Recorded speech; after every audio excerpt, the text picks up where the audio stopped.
Hello, let's go everyone. Ya, welcome back again di Iqbal Hanur. Kali ini seperti di janji saya kemarin di grup Trade with Iqbal, saya udah bilang kalau untuk di malam ini saya bakalan update atau kita bakal rilis konten baru di playlist terbaru itu adalah bongkar IPO. Nah, untuk di kali ini mumpung lagi ramai ya dan saya bakalan bongkar ya apakah untuk di kali ini saham IPO tuh bakalan menarik atau enggak gitu. Dimana untuk di kali ini kita akan ngebahas ya atau ngebongkar saham IPO yaitu saham B sorry PJHB atau PT Pelayaran Jaya Baru Hidup Baru Tbk. Nah, kalau kita lihat di sini ya ini ternyata sahamnya ini tergolong syariah. Dan di mana ini merupakan sahamnya itu berada di sektor transportasi dan logistik. Dan jika kita lihat di sini ya, ini periode box buildingnya itu nanti pada tanggal 22 Oktober 2025 hingga tanggal 27 Oktober 2025. Di mana untuk di penawaran dia masa awalnya ya nanti di rentang harga book building atau pemesanan kita itu nanti di harga kisaran 310 hingga 330 rupiah per lembar sahamnya. Di mana saham yang ditawarkan itu nanti ada sebanyak 4.800.000 lot ya. Nah, jadi kalau bagi teman-teman nyantik yang pengen melihat untuk prospektusnya ini ya, itu teman-teman langsung bisa kunjungi langsung di website aipo.co.id. Nah ya, di sini ya teman-teman semuanya ya. Oke, mari kita bongkar ya, apakah ini IPO di saham PJHB ini menarik atau enggak. Dan saya bakalan bahas ini dari beberapa detail di awal dan nanti pada akhirnya kita akan menghitung valuasi dan apakah ini perusahaan ini mahal, tidak, atau menarik, atau ini kurang bagi versi saya sendiri untuk di teman-teman semua subscriber Iqbal Hanur. Oke, nah jadi di prospektus ini kan kalau kita lihat di sini ada yang berwarna merah ya. Saya lebih suka ambil warna biru karena kenapa? Karena di warna biru ini lebih cenderung singkat. Nah, bagaimana cara kita mendapatkan prospektus yang lembaran PDF warna biru? Yaitu kita bisa tekan di sini info lebih lanjut. Nah, ini kalau kita lihat lebih lanjut, nanti kita bisa lagi ini ya, detailnya seperti ini ya. Kode emiten, PJHB, sektor transportasian dan logistik ya. Nah, bidang usahanya itu di angkutan laut, perairan, pelabuhan dalam negeri untuk barang berupa alat berat dan kontainer. Jadi bisa kita lihat di sini ternyata bidang usahanya di saham IPO PJHB ini adalah sebagai transportasi laut untuk pengangkutan alat berat dan kontainer. Di sini kita bisa melihat untuk ringkasan perusahaan emiten, di mana ini berkedudukan di kota Samarinda, ya. Dengan kalau kita lihat di sini di bawahnya lagi, nih kegiatan usaha yang benar-benar dijalankan pada saat pendirian sampai dengan saat ini adalah angkutan laut untuk barang berupa alat berat dan kontainer. Ya, jadi ini matching ya dengan informasi yang ada di page atau di halaman sebelumnya. Nah, lalu kalau kita lihat ini dilanjutin di bawahnya kembali, nanti teman-teman langsung bisa baca ya. Nah, oke. Untuk kita lihat ini jumlah saham yang ditawarin kalau tadi di sekitar 4,8 juta lot. Di sini kalau kita lihat dari secara lembaran saham ini yang ditawarkan untuk di IPO kali ini di saham PJHB itu sebanyak 480 juta lembaran saham. Nah, untuk free floatnya atau lembaran saham yang diedarkan untuk di masyarakat itu totalnya itu sebesar 25%. Kalau untuk partisipat admin dan penjamin emisi efek atau sebagai yang kita kenal UW atau underwriter itu hanya satu teman-teman, itu ada dari broker dengan kode PO ya, itu merupakan Pilar Mas Investindo Sekuritas, di mana kenapa ini hanya satu ya karena ini merupakan IPO besar seperti di IPO sebelumnya seperti di emas, di CDI, di koin maupun di beberapa saham IPO yang gede sebelumnya ya. Nah, lalu di sini kalau kita lihat ini ya, jika kita nanti melakukan pemesanan di IPO ya di saham PJHB ini kita akan mendapatkan waran 2:1. Nah, di mana waran 2:1 ini nanti kita mendapatkan ya ketika teman-teman itu membeli sekitar 10 lot saham, nanti teman-teman itu mendapatkan saham waran sebesar 1 atau 5 lot. Yang artinya nanti teman-teman itu bisa menebusnya pada periode tanggal yang udah ditentukan oleh emiten PJHB ini.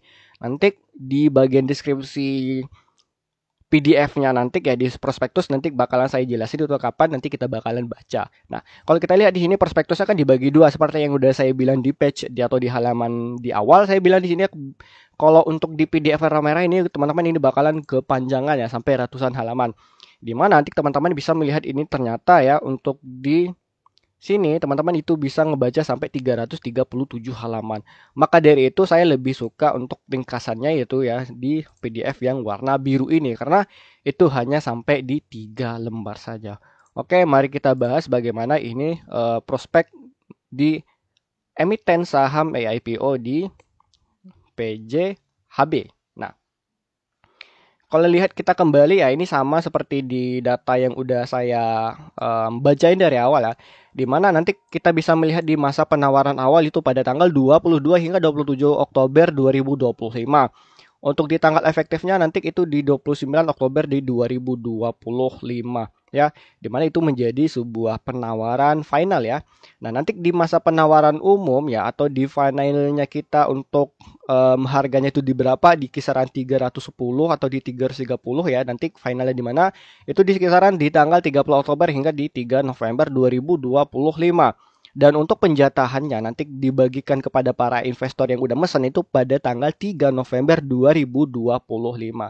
Dan untuk nanti pencatatan masuk ke bursa sahamnya itu pada tanggal 5 November 2025 atau hari first itu atau di hari pertama itu di listing di Bursa Efek ya.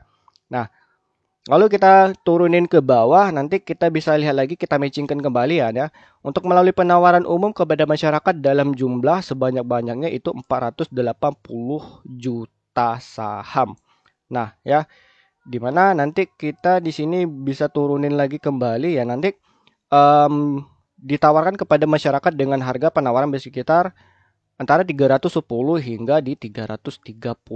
Dimana untuk dinilai penawaran umum atau IPO saham ini ya di PJHB ini sebanyak-banyaknya itu sebesar jika untuk maksimalnya ya kita itu di emiten sendiri mendapatkan dana segar itu sebesar 158,4 juta rupiah ya. Nah, oke itu untuk dalam jumlah lembar sahamnya. Lalu kalau kita turunin kembali ya ini nanti kita mendapatkan seri waran seri 1 atau sebesar 16,67% ya. Nah ini untuk di waran nanti kita lebih sedikit rada skip ya karena bagi saya kalau untuk IPO saya lebih kurang menarik lah untuk mengajar yang namanya di saham waran. Nah cuman kalau kita lihat misalnya teman-teman masih menarik tentang di saham waran ini, nanti waran seri 1 dapat dilaksanakan menjadi saham perseroan yaitu dimulai setelah 6 bulan sejak diterbitkan tanggal 4 Mei 2026. Nah, nanti bagi teman-teman yang pengen menembus saham waran ini nanti itu harus menunggu lagi waktunya di 6 bulan setelahnya itu di tanggal 4 Mei.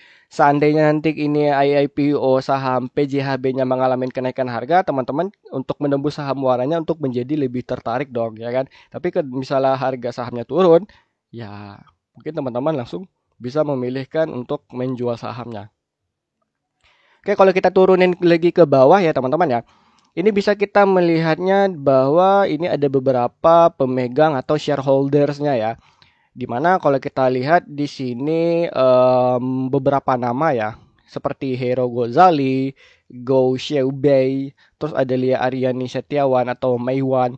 Dimana kalau kita lihat nama-nama direksi ini kita nggak ada yang kenal sama sekali ya, berarti ini tidak ada backingan konvo ya karena ini bukan merupakan IPO besar dan grup-grup yang seperti biasa kita kenal atau kita cintai seperti di grup-grupnya Pak PP ya atau Pak Prajogo Pangestu. Nah, kalau kita lihat di sini pun juga makan untuk di masyarakat sekarang kan ini masih kosong karena kan masih belum di IPO ya. Ini masih sebelum penawaran umum perdana saham. Nah, ini untuk di IPO-nya. Ya, pas ini di IPO. Oke, untuk di IPO nanti masyarakat kita bisa mendapatkan itu total free float-nya dari total 100 kepemilikan yang ada saham yang beredar itu kita sebesar 25% untuk di porsi di masyarakat. Di mana nanti itu kita jumlah saham yang beredar itu menjadi 480 juta lembar ya untuk di masyarakat dengan jumlah nilai nominal yang didapatkan itu sekitar itu kalau di maksimal 24 miliar. Ya. Nah, oke.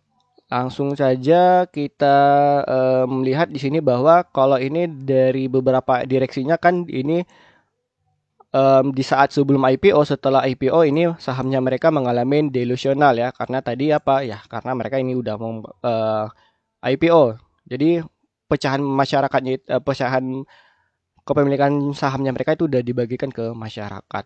Ya, ini untuk seri waran ya.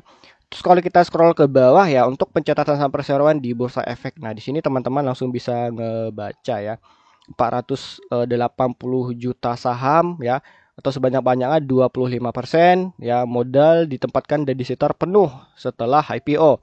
Nah, oke. Lalu kita turunkan kembali. Nah, kita turunkan kembali ini untuk masih sama, tidak ada yang berubah ya. Paling di sini ada penulisan hukumnya. Nah, lalu kita bisa melihat di sini ya. Oke. Nah, tujuan nanti IPO di saham PJHB ini ya, kita bisa melihat bahwa mereka itu untuk capex atau capital expenditure atau alokasi modal, di mana kita bisa melihat di sini ya, tujuan mereka IPO yaitu meningkatkan modal dasar dan modal nanti itu ditempatkan dan modal disetor yaitu dengan rincian sebagai berikut. Nah, yang pertama nanti kita bisa melihat ini detailing gambarnya seperti ini ya. Terus untuk tujuannya tadi sebenarnya bukan di sini teman-teman, nanti di bagiannya di bawah lagi, ini untuk di IPO-nya. Nah, rencana penggunaan dana. Sorry ya, yang ini tadi merupakan detailing ya untuk di bagian shareholder-nya nih. Nah, untuk perencanaan penggunaan dana nanti teman-teman langsung bisa bagian di bawah ini. Oke. Nah, nanti emiten ini ketika mereka ini udah mendapatkan pendanaan IPO, nanti mereka akan ya alokasi belanja modal atau capex atau capital expenditure itu untuk pembangunan 3 unit kapal baru jenis Landing Craft Tank LCT ya. Nah, oke, masih sama seperti saya bilang, penggunaan dana ini dikategorikan sebagai capital expenditure atau capex atau alokasi belanja modal. Nah, tujuan pembangunan 3 unit kapal LCT baru ini adalah untuk mendukung pengembangan bisnis perseroan guna memenuhi kebutuhan permintaan pengangkutan alat berat kontainer dan klien. Oke, nah lalu kalau kita geser ya, ini di bagian tengahnya ya, kita bisa lihat kapal-kapal apa saja yang dibeli mereka. Ini ada 3 ya, 2, 1. Nah, dimana ini adalah total biaya yang akan digunakan untuk pembuatan atau pembangunan kapal yang nanti itu sebesar di 53 miliar rupiah. Nah, ini untuk penggunaan dananya, dan ini merupakan dari modal yang ada dari perusahaannya sendiri, dan ini jika nanti setelah IPO. Memang sedetail ini ya, emitennya tuh langsung untuk ngebikin prospektusnya gitu. Nah, lalu kita geser ya, ini ada beberapa kapalnya ya, 3. Nah, oke. Nah, jelas ya teman-teman ya. Jadi teman-teman langsung bisa lihat tersendiri kalau memang pengen ngebacanya lebih lanjut. Nah, lalu kita geser lagi kembali di bagian kanan ya. Kalau kita lihat di sini sebenarnya di mana ya? Tadi saya ada baca bahwa nah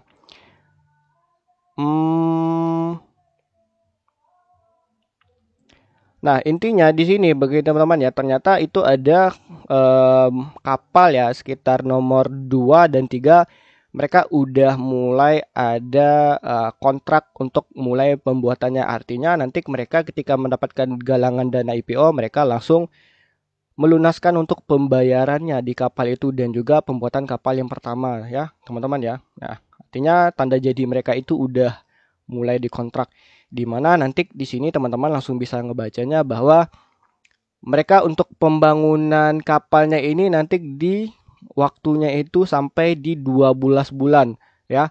Nah, ini teman-teman langsung bisa baca proses pembangunan kapal sampai dengan penyerahan fisik kapal oleh perusahaan galangan kepada perseroan adalah selama 12 bulan. Nah, di mana teman-teman nanti kalau melihat perusahaan ini akan bertumbuh, tentunya harus menunggu kapalnya itu jadi dulu selama 12 bulan, ditambah laporan keuangan di satu kuartal, yang artinya teman-teman harus menunggu sekitar 15 atau 16 bulan, baru dia bisa melihat apakah ini bisnisnya udah mulai bertumbuh atau tidak. Nah, dari sini teman-teman langsung udah bisa menilai ya. Nah, oke, itu dari segi prospektus bagian shareholdernya itu siapa, tujuan ini IPO-nya seperti apa, berapa saja nanti ini lembar dan berapa saja dana yang akan didapatkan, dan juga teman-teman nanti mendapatkan juga waran yang bisa ditembus itu 6 bulan setelah IPO. Nah, oke, itu dari ya sudah saya sebutkan barusan. Lalu kalau kita hitung dari valuasi ya. Tapi sebelum kita menghitung valuasinya ini mahal atau tidak, tentunya saya akan melihat lebih dulu ini untuk laporan keuangannya nih. Seperti di balance sheet, di income statement ya, atau laporan laba rugi. Mari kita lihat ini bagaimana ya. Kalau kita lihat untuk bagian balance sheet-nya ini ada di bagian tengah bawah ya, laporan posisi keuangan. Kalau kita lihat ini jumlah asetnya ya, kita bisa melihat ini ya jumlah asetnya di sini teman-teman ya. Nah, di mana kalau kita lihat di sini dari tanggal tahun 2022, 2023 hingga di kuartal awal 2024 hingga 2025. Di mana kalau kita bisa melihat ini jumlah asetnya ya, dari tahun ke tahun, dari 2022 itu sebesar 60 miliar, dari 2023 sebesar 80 miliar, dari 2024 89 miliar, dan hampir 2 kali lipat ini jumlah asetnya itu mengalami kenaikan ya di 2025, di mana kenaikannya itu atau membengkaknya itu pada aset tetap dan bersih. Oke. Nah, untuk liabilitasnya langsung ya kita cek ini bagian atas pojok kanan. Nah, kalau kita lihat di sini ada liabilitasnya, kita bisa melihat ya, di mana jumlah hutangnya ini di 2002, 2003, 2024, 2025 ternyata mengalami penurunan ya. Kalau kita lihat di sini ya, di 2022 itu di 7 miliar, di 2023 itu sebesar 5 miliar, di 2024 ada sedikit kenaikan di 5,2 miliar, dan di 2025 ini ada sedikit kenaikan tipis di 5,3 miliar rupiah untuk di hutangnya. Lalu kalau kita turunin lagi untuk jumlah ekuitas atau jumlah modal yang ada, ini kita bisa turun ke bawah. Untuk di jumlah ekuitasnya ini sama seperti di nilai total aset, yang mana ini mengalami kenaikan ya, di 2022 ini di 52 miliar, di 2023 itu di 74 miliar, dan di 2024 itu di 84 miliar, dan di 2025 itu mengalami kenaikan hampir 2 kali lipat sebesar 159 miliar. Yang artinya ketika kalau kita melihat ternyata jumlah ekuitasnya jauh lebih gede ya, atau lebih besar daripada jumlah hutang yang ada, artinya perusahaan ini berpotensi besar untuk menghindari risiko yang namanya gagal bayar ya. Lalu kalau kita turunin lagi ya untuk di valuasinya ya, kita mari hitung bersama ya teman-teman ya. Ya. Cuman kalau kita sebelum berhitung nanti untuk valuasinya itu kita lihat dulu lah untuk laporan laba ruginya. Kalau kita lihat ini untuk di pendapatannya sendiri di 2022 itu sebesar 57 miliar. Kalau kita lihat di 2023 ternyata ada penurunan 1 miliar ya, di 56 miliar. Lalu di 2024 ternyata turun lagi di sampai 54 miliar atau 2 miliar lagi mengalami penurunan. Tapi yang di sini kalau saya lihat yang bikin saya jadi lebih ya ini kurang menarik lah atau ya tergantung teman-teman lah. Itu kita bisa lihat pendapatannya ternyata di kuartal 1 2024 dan 2025 itu jauh mengalami penurunan. Di mana pendapatannya itu di kuartal 1 2024 itu sebesar 18 miliar, dan di 2025 ternyata juga 18 miliar. Yang artinya kalau kita lihat di pada tahun-tahun sebelumnya di 2024, 2023 dan 2022 ini jauh mengalami penurunan di bagian segi pendapatan. Walaupun dari segi balance sheet-nya ini sangat baik ya. Cuman kalau kita lihat dari income statement-nya mereka, dari laporan laba ruginya, ternyata mereka mengalami pendapatan yang turun cukup signifikan. Ya. Bahkan bisa dibilang ini bukan cukup, tapi ini udah lebih dari 50% nih penurunannya. Oke. Nah, lalu kita turunin lagi ke bawah ya. Ini teman-teman langsung bisa melihatnya, ini beberapa perhitungannya yang wah, ini kayak kurang lah. Lalu kalau kita lihat di lagi nih ya, untuk laba tahun berjalan yang didistribusikan kepada pemilik entitas induk, nih teman-teman langsung bisa melihatnya ini ya, di 2022 ini di 20 miliar, di 2023 ini sebanyak 22 miliar, di 2024 sebanyak 17 miliar. Di sini udah mulai drop ya, dan ternyata di 2024 kuartal 1 itu turun di 7 miliar, dan di 2025 kuartal 1 itu di 5 miliar. Kalau kita bandingkan dari 2024 kuartal 1 aja ini udah turun 2 miliar ya teman-teman semuanya ya. Terus kalau kita lihat dari rasio keuangan ya, kita lihat dari DER ya, Debt Equity Ratio, yang udah saya bilang dari awal ya. Dimana kalau kita lihat ini 2022 ini di 0,14, di Desember 2023 di 0,07, di 2024 di 0,06, dan di 2025 di 0,03. Nah, sebenarnya untuk rasio yang sangat kecil ini di bawah 1 artinya ini sangat baik ya. Di mana itu sebuah pertanda perusahaan itu risiko untuk gagal bayar hutang itu sangat besar, di mana jumlah hutang itu sangat kecil dibandingkan jumlah modal bersih yang ada untuk dari neraca atau di balance sheet. Oke, teman-teman semuanya ya. Nah, lalu kalau kita lihat kembali ya, ini teman-teman langsung bisa cek sendiri ya, bagaimana ini perusahaannya ini oke atau tidak sama sekali gitu. Nah, kalau kita lihat untuk net profit marginnya dia di sini, kita teman-teman bisa lihat di rasio usaha persentase di bagian laba tahun berjalan pendapatan, di mana kalau kita lihat di sini ya, ini di 2022 di 32%, NPM-nya atau net profit marginnya di 2023 itu sebesar 39%, di 2024 di 31%, di 2024 kuartal 1 4%, dan di 2025 ya 32% di kuartal satunya. Sebenarnya ini cukup menarik dengan NPM kondisi 32% seperti ini teman-teman ya. Oke, lalu kalau kita turunin ini udah cukup ya.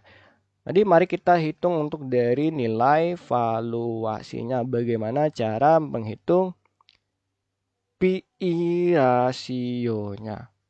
Oke, nah lalu kita lihat ini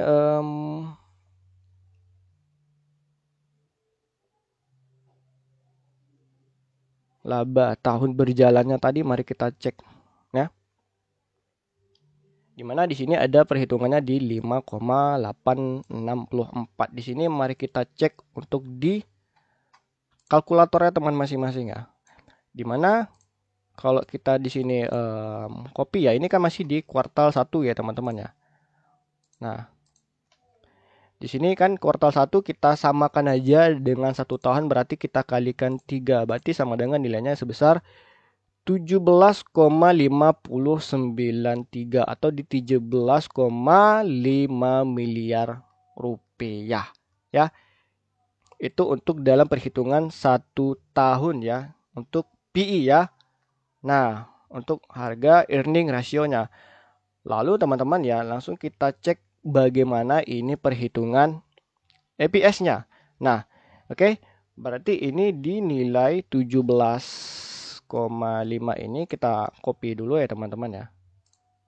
Lalu kita geser di bagian jumlah saham yang beredar. Nah, untuk jumlah saham yang beredar ini tadi di sebanyak 1,9 ya, atau di 1,9 miliar 20 juta ya, 1,920 juta. Nah, di mana nanti nilai PI-nya tadi itu langsung kita bagikan ya teman-teman ya. Oke, mari kita buka kalkulator tadi ini. Terus kita bagikan nih teman-teman ya. Oke, ini kita copy dulu, kita buka lagi. Setelah kita mendapatkan nilai pembagiannya, nanti teman-teman langsung bisa kopas. Nah, nanti teman-teman mendapatkan bahwa ternyata ya laba tahun berjalan tadi kita bagikan dengan nilai jumlah lembar saham yang beredar, itu kita mendapatkan nilai EPS atau earning price ratio ya, atau laba bersih dibandingkan jumlah saham yang disebarkan. Nanti teman-teman dapat kode rasionya ini di sekuritas masing-masing ya. Nah, untuk perhitungannya ini kita dapat sementara itu di harga 9,1. Jadi perusahaan ini, PJHB, itu bisa menciptakan laba sebesar 9,1 rupiah di setiap satu lembar yang ada. Ya, atau setiap lembar saham yang beredar. Oke. Nah, lalu teman-teman ya, ini kan perhitungannya untuk EPS itu dinilai 9,16. Nah, lalu untuk PER ya, atau price earning ratio, untuk kode ya, fundamental kuantitatif untuk perhitungan apakah ini perusahaan udah terlalu mahal atau terlalu masih murah ya di harga wajar, ya tentunya kita harus menghitung nilai PER tadi, price earning ratio. Berapa total pendapatan dibandingkan ya rasio berapa rasio harga dibandingkan dengan rasio pendapatan. Nah, mari kita lihat ini di berapa. Nah, teman-teman bisa ingat ya, ini saya copy dulu ya di sini ini. Nah, di mana ya teman-teman ya, tadi itu harga yang ditawarin kan kita masih penawaran awal ya. Kita belum tahu nih apa di 310 atau di 330. Otomatis cara menghitung PER-nya tadi adalah kita anggap nih bagi dua nih. Kalau nanti harga finalnya itu di 310, lalu kita bagikan dengan nilai EPS-nya tadi, maka PER ya, price earning ratio yang kita dapat itu dinilai 33,8. Oke. Lalu kalau kita ambil di nilainya finalnya itu di 330, kita bagikan dengan nilai EPS-nya tadi, teman-teman mendapatkan nilai PER-nya itu di 3,6. Otomatis teman-teman bisa menilai bahwa ternyata untuk dari PER atau price earning ratio-nya ini udah tergolong mahal di kisaran 33 hingga 36. Di mana teman-teman yang bisa mengetahui adalah PER yang murah adalah PER yang itu di bawah nilainya 10 atau di bawah 15. Kalau untuk emiten perbankan di Indonesia itu PER-nya di bawah 20. Itu pun itu jika valuasinya normal, teman-teman. Namun jika kita menilai nilai margin of safety-nya, tentunya PER yang sangat baik itu di bawah 10 ya teman-teman ya. Nah, oke. Untuk PER-nya saja ini kita bisa melihatnya ini udah tergolong mahal, apalagi untuk ilmunya Warren Buffett, di mana beliau itu bukan fokusnya di PER tapi fokusnya di ROE atau return on equity. Sedangkan kita bisa melihat tadi ekuitasnya itu benar-benar sangat meningkat. Saya suka itu dari balance sheet atau neracanya. Cuman kalau kita lihat ternyata pendapatannya atau rasio mereka punya laba itu sangat juga cukup turun signifikan. Dimana tentunya ROE ya, itu juga bakalan ya turun teman-teman ya. PER-nya mahal, ROE-nya juga turun. Dan jika kita juga melihat ini teman-teman dengan per 36 ini, ya kita bisa melihat dari ya ini shareholdernya kita nggak ada sama sekali kenal, tapi teman-teman jika ingin lebih tahu lebih lanjut, teman-teman langsung bisa cek di Google ya, ini siapa-siapa saja orang ya. Saya nggak ada yang kenal ini ya teman-teman ya. Terus lalu ini untuk underwriter-nya cuma hanya satu di Pilar Mas Investito Sekuritas atau di PO. So bagi saya ini IPO kurang menarik lah ya teman-temannya. Harus juga menunggu 1 tahun baru perusahaan ini punya kapal beroperasi baru ngeluarin hasilnya itu apakah positif atau negatif untuk di laporan keuangan ke depannya. Harus nunggu 1 tahun dan untuk warannya pun juga harus ditembus 6 bulan. Itu pun belum tentu apakah nanti perusahaan ini mengalami kenaikan harga, di mana misalnya nanti kenaikan harganya itu ya misal harga penawaran finalnya itu di 310. Nah, misalnya di tahun depan atau di bulan ke-7 ketika kita ingin menembus waran, ternyata harganya itu naik di 620. Otomatis kan itu mengalami kenaikan 100%. Itu baru enak kita tembus. Artinya kita bisa mendapatkan keuntungan 100% untuk di waran ditembus ke sahamnya ya dengan waran 2:1 tadi. Tapi jika turun, ya kita mau nggak mau ya harus jual dong. Jadi bagi saya untuk di IPO kali ini di Pilar Mas Investo Sekuritas, sebagai saya kurang menarik lah. Tapi itu kembali lagi di keputusan investasinya teman masing-masing ya. Jadi sampai di sini dulu berarti untuk di IPO PJHB-nya. Oke ya. Jadi di sini saya disclaimer on di sini untuk investasi ataupun keputusan teman-teman untuk membeli saham IPO ini bukan saran saya dan juga saya juga tidak menyarankan atau maupun melarang untuk membeli di saham IPO ini. Saya hanya menganalisa jadi keputusan semua apapun itu tergantung dari teman-teman dari grup Trade with Iqbal atau subscriber YouTube-nya saya Iqbal Hanur. So, terima kasih telah menonton saya sampai di sini dan sampai jumpa nanti di bongkar saham IPO selanjutnya. Oke, bye-bye.